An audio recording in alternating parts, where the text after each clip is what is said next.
Padahal muka kena tinggal, hari-hari cuti kena tinggal. Buat apa ni? Jadual bagai. Semalam 2 hari lepas baru balik pada Emerald Highland.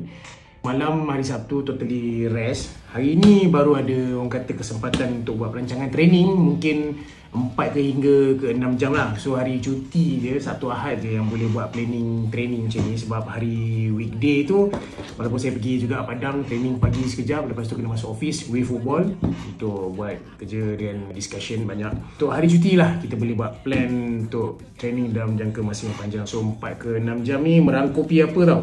So hari ni saya akan buat launch monitor punya data, yang mana every club saya akan ambil data lah berapa distance, dan saya akan tengok banyak lagi data dekat situ.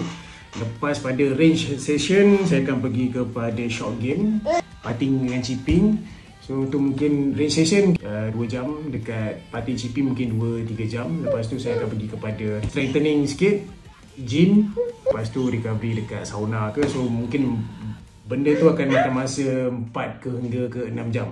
Mungkin bawa ke 7 jam, wallahualam. So insyaAllah semoga hari ni dapat orang kata swing untuk data yang bagus. So kita ada lebih kurang dalam 3 minggu punya preparation. Kita cubalah yang terbaik, usaha dekat kita, rezeki kat Allah nanti aturkan, insyaAllah. Doakan saya. Selamat bertraining. Padahal muka kena tinggal, hari-hari cuti kena tinggal.